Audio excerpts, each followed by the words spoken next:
Olá, seja muito bem-vindo ao ensaio sobre a inconstância. Meu nome é Henrique Júnior e o assunto do vídeo é A Paixão Segundo GH, considerado por muitos o grande livro da Clarice Lispector e inclusive sua famosa frase "Viver não é vivível" se encontra aqui. E este vídeo será muito diferente, porque é uma espécie de vídeo-resposta à resenha feita pela Tati Feltrin do mesmo livro.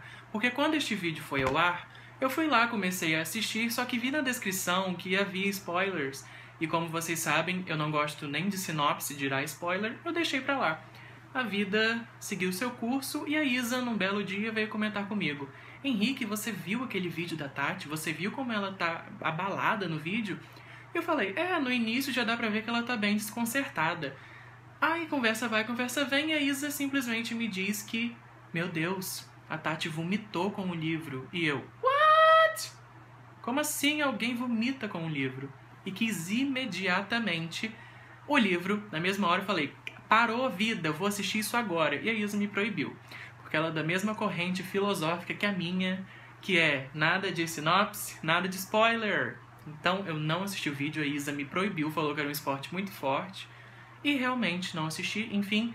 Mas isso não fez com que eu deixasse de comprá-lo e lê-lo assim que ele chegou. E é por isso que estamos aqui, para falar deste incrível livro.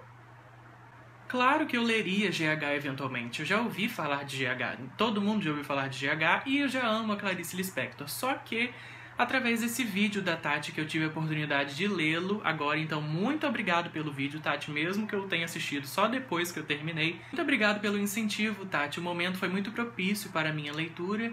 Enfim, obrigado. E se você não assistiu a resenha da Tati, relaxa, você não vai ficar perdido. Eu simplesmente vou fazer alguns comentários que vão complementar os comentários da Tati. Então, neste vídeo tenho como referência a resenha da Tati e também um vídeo que ela linkou lá no canal dela, que é do Opinião Pernambuco. Um vídeo que diz respeito aos 50 anos, o aniversário de 50 anos deste livro, no qual nesse programa convidaram algumas pessoas lindas para comentar sobre o livro. Então, vou deixar o link aqui na descrição, caso você também não tenha visto. Para este vídeo eu fiz depois destes dois vídeos e assim que esse terminar você vai lá e confira os outros, ok? Mas como você já está acostumado aqui na Inconstância, vamos conhecer um pouco mais esta incrível autora. Quem foi Clarice Lispector? Antes de tudo, uma mulher extremamente fascinante. Ferreira Goulart mesmo disse, ao vê-la levei um choque. Seus olhos amendoados e verdes, as maçãs do rosto salientes, ela parecia uma loba fascinante. Imaginei que se voltasse a vê-la, iria me apaixonar por ela. E em seguida, Clarice responde não diretamente ao Ferreira, mas enfim. Há homens que nem 10 anos me esqueceram, ao poeta americano que ameaçou suicidar-se porque eu não correspondia. E a Clarice tinha uma busca incessante pelo seu eu, ela não tinha uma identidade nem propriamente geográfica. Nascida na Ucrânia, veio muito novinha aqui para o Brasil, ela realmente detestava quando questionavam a sua nacionalidade brasileira, porque ela se considerava brasileira, enfim. E as próprias pessoas que conviviam com ela diziam que ela era uma estrangeira na própria terra, então não importa de qualquer país que ela tenha vindo. Clarice era uma figura, assim, só por você saber que era uma estrangeira na própria terra, você já pode imaginar a figura que era Clarice Lispector.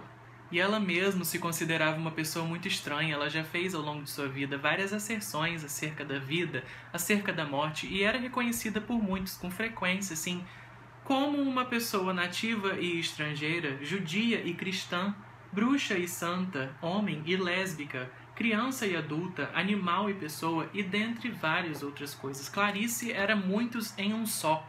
Uma figura extremamente arrebatadora que teve essa vida incrível e que veio a falecer no dia 9 de dezembro de 1977, um dia antes de completar 57 anos.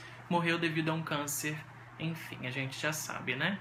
A Paixão Segundo GH foi escrito no final de 1963 e enfim publicado em 1964.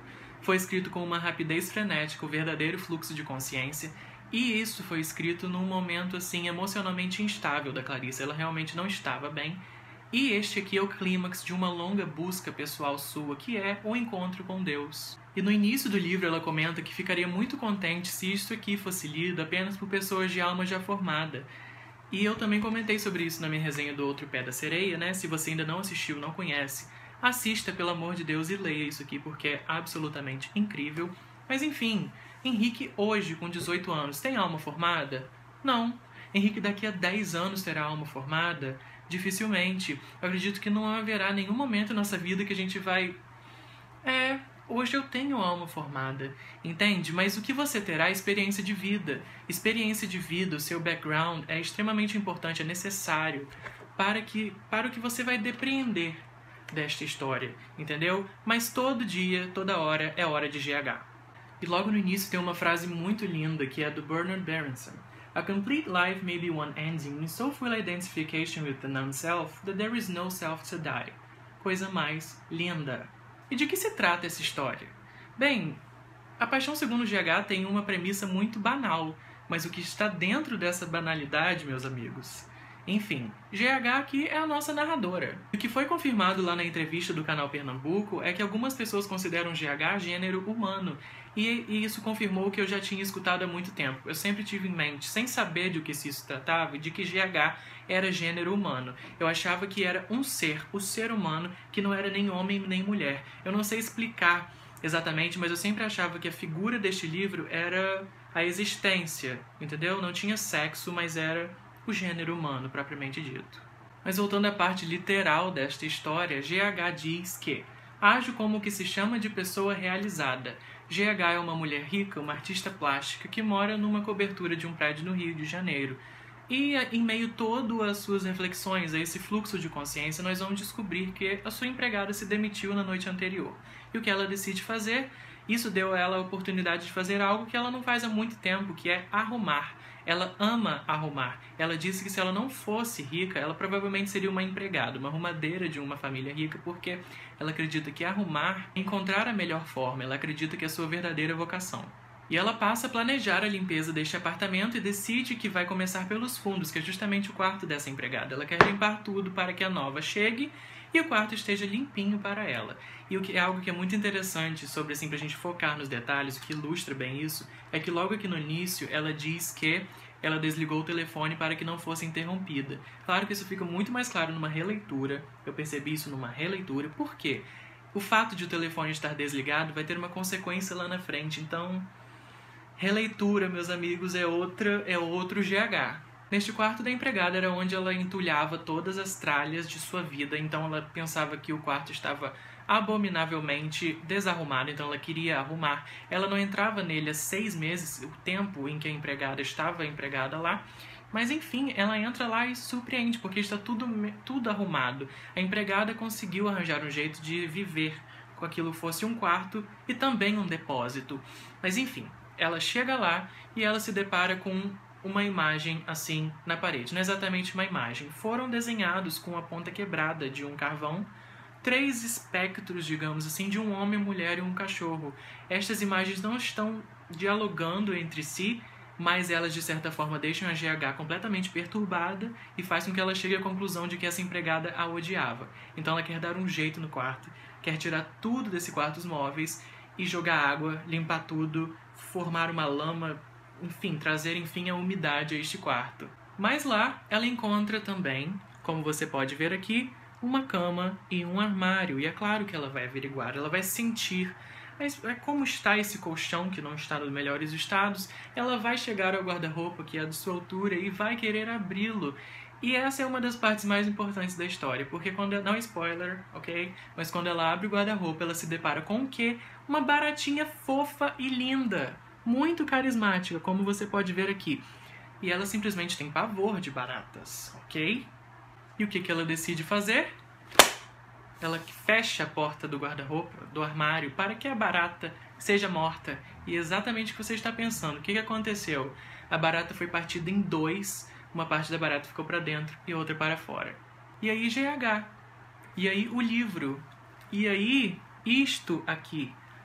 E aí GH vai trabalhar com diversas dicotomias, como por exemplo a do inferno, a do paraíso, a do belo e a do feio, e a que me deixou mais impressionado, a da ilusão e da desilusão. Logo em um dos capítulos iniciais ela comenta, faz assim suas asserções acerca da desilusão, e lá na frente a conclusão para este pensamento da GH, do GH. Enfim... E este livro é GH num monólogo ininterrupto. Prova disso é o final de cada capítulo, é que o mundo todo vivo tem a força de um inferno. É justamente o começo do próximo capítulo. É que um mundo todo vivo tem a força de um inferno. E este monólogo é em busca do seu eu, o eu, os eus de GH, o gênero humano, ela, ele, enfim. Eu já li outros livros do gênero, fluxo de consciência existencial, vamos deixar entre aspas, ok? Que são este aqui, Com os Meus Olhos de Cão, e A Obscena Senhora D, ambos da Hilda Hilst. E é claro que a Hilda Hilst também é única, seu fluxo de consciência é único, mas neste meio assim distorcido, ela consegue encontrar fala para outros personagens. Neste meio distorcido de fluxo de consciência. E o Diano, digamos, ela encontra uma voz, ela encontra um diálogo, ok? O que é muito diferente da Paixão Segundo GH.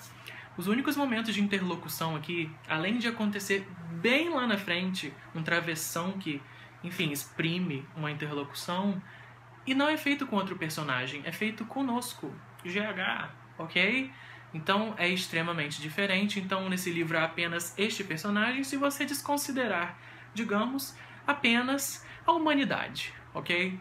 Aliás, isso que eu acabei de falar é uma das minhas dúvidas, porque eu não sei se na teoria, assim, na crítica literária, isto aqui pode ser considerado fluxo de consciência, porque é um fluxo de consciência, mas as frases não são desconexas, e eu tenho a impressão de que fluxo de consciência tem que ser assim, do jeito que a Hilda faz. Então, isso é realmente uma das minhas dúvidas, então me perdoem se eu estou falando bobeira quanto ao fluxo de consciência. E eu fiz uma leitura extremamente minuciosa desse livro. Eu fiz como se fosse a minha maior prova de literatura de todos os tempos. Uma análise de texto, assim, cirúrgica. Então, meus amigos, esta é a minha primeira página de GH. Segunda e terceira páginas de GH. 62 e 63. 72 e 73. Não tem uma página sem uma mísera marcação, porque é simplesmente impossível. E a partir de um momento aqui, a partir da página 163, que é o início de um dos capítulos iniciais, e começa "Eu que não contei tudo", minha mão, o lápis, foi simplesmente incapaz de não marcar sequer uma preposição. Quando eu cheguei aqui, eu passei a me encontrar num transe que me deixou condicionado a apenas ler. E com um lápis, assim, foi um momento... eu não consigo nem explicar, ok? Esse livro aqui é uma experiência. Então, a partir desta página foi um fluxo muito forte de leitura. Você realmente não tem como parar ou até mesmo descrever, você tem que sentir para você entender. Sabe, aquela frasezinha tosca da internet, não consigo dizer, só consigo sentir, algo do tipo. Inclusive o professor dessa entrevista, vou pegar uma colinha aqui, ele disse que, a respeito desse livro, o entendimento não depende da inteligência, mas do sentir. No final da página 34, GH simplesmente faz uma asserção que resume exatamente bem a minha relação com esse livro. Eu vou ler para vocês. É assim: o que parece falta de sentido é o sentido. Todo momento de falta de sentido é exatamente a assustadora certeza de que ali há o sentido, e que não somente eu não alcanço, como não quero, porque não tenho garantias. A falta de sentido só iria me assaltar mais tarde. Tomar consciência da falta de um sentido teria sido sempre o meu modo negativo de sentir o sentido. Então, ok, pausa para analisar esta coisa mais incrível da vida, ok? E o que eu tenho para comentar? Apesar das minhas intenções não condizerem com o que eu acabei de ler, porque eu quis fazer uma análise completamente minuciosa desse texto, leia, sinta-o, ok? Mas esteja com o lápis na mão, porque você vai encontrar aqui coisinhas, ok? Então sinta, mas tenha um lápis à mão, porque você vai precisar dele, enfim, é a minha dica. E bem, como eu disse no início deste vídeo, é um vídeo resposta, então vou retomar algumas informações que a Tati deu e vou fazer alguns comentários. Ela, por exemplo, comentou que leu o primeiro capítulo 3 vezes, se eu não me engano, mas eu não fiz isso, eu segui o fluxo, eu fui direto. Só que eu fui fazendo as minhas anotações para que eu não me perdesse. Então eu fiz observações que dizem respeito ao primeiro capítulo, como: GH não quer ficar com o que viveu e não sabe o que fazer com isso. Está tentando dar a alguém, mas não sabe a quem. GH perdeu sua montagem humana e seu maior medo é ser. GH perdeu alguma coisa essencial que já não é mais essencial. E essa coisa é a que permitia se encontrar, se reconhecer. ok? Estou desorganizada porque perdi o que não precisava. Exatamente. Isto é GH. Ela quer resistir à tentação de inventar uma forma. Enfim, eu fui fazendo anotações assim ao longo do livro inteiro, mas principalmente no primeiro capítulo, que é um primeiro capítulo difícil.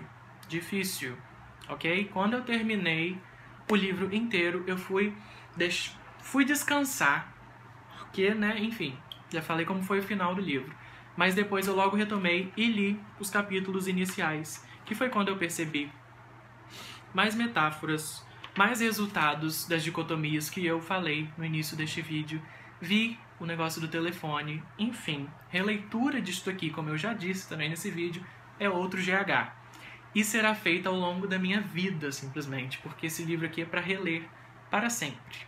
E a Tati também comentou sobre o direcionamento da GH, e eu concordo com você, Tati. No início eu achei que ela falava com um homem pelo qual ela era apaixonada, ou ainda é apaixonada, mas depois eu vi que ela está falando diretamente com você, comigo, GH. E sim, eu também me senti acalentado e afagado, porque isto aqui é um livro angustiante. Não é a angústia que vai te levar à depressão, mas é uma angústia que vai te levar à reflexão e traz um certo de esperança dentro dela, ok? E eu não posso deixar de comentar sobre a baratinha fofa, linda e carismática. Eu não tenho problema com baratas. Inclusive, baratas mortinhas já peguei lá, coloquei aqui tipo uma mesa de cirurgia para estudar. Tem uma coisa de biologia dentro de mim nesse aspecto. Mas, se a barata for voadora, barata voadora é o demônio na terra. Se uma barata voadora parecer que agora eu vou morrer, eu vou desfalecer, eu vou não sei o que, barata é o demônio voadora. Mas eu não vejo desde que eu era criança, então talvez tenham sido extintas. Eu espero que tenham sido extintas, porque barata... Meu Deus! Tudo isso para dizer que a maioria da população feminina tem pavor à barata. Sim, a minha mãe não teria a menor condição de ler isto aqui, infelizmente. Já vi ela passar mal com barata. Você não pode falar para minha mãe que tem uma barata ali. Se você falar isso, ela grita e sai correndo. Eu já vi minha mãe desmaiar quando baratas subiram na perna dela. Infelizmente, este é o caso da minha mãe. Mas você que tem pavor a barata, se você tem muito medo de barata e nojo, faça como a GH. Faça como você, GH. Enfim, enfrente o seu medo. E eu não vou dar spoiler, porque eu nunca vou dar spoiler, não faz parte do meu espírito, do meu corpus, ok? Mas se você viu o vídeo da Tati, chegou até o final, no momento que ela disse que vai dar um spoiler, não vou comentar, mas enfim, você que tem nojinho de barata, você precisa ter um estômago muito forte para saber o que alguém vai fazer com certa barata. Inclusive a Clarice comentou aqui que ela mesma ficou aterrorizada com a sua produção, mas que aquilo foi necessário. Se vocês me acompanham no Instagram, vocês sabem que eu estou lendo a biografia da Clarice, e bem quando eu terminei GH, eu fui lá no índice para saber se havia algum capítulo dedicado a GH. Nenhum capítulo tem o nome de algum livro, só para esclarecer. Então, enfim, tem aqui. E na minha procura, eu encontrei um capítulo que simplesmente chama A Barata. Não restou dúvidas. Este capítulo é sobre GH. E, além de eu trazer várias das informações que eu disse neste vídeo, eu tirei daqui. Amém. Porque a Wikipédia te diz que Mia Couto escolheu esse pseudônimo porque ele gosta de gato. Miau. Dessa vez não dependi de Wikipédia, fui direto no Benjamin Moser, que é um lindo que escreve muito bem. E nesta informação, assim, uma que eu encontrei é que a barata é, na verdade, uma representação da mãe da Clarice. E ela deixa isso claro no texto. Só que você não vai saber assim se você não souber do background da própria Clarice.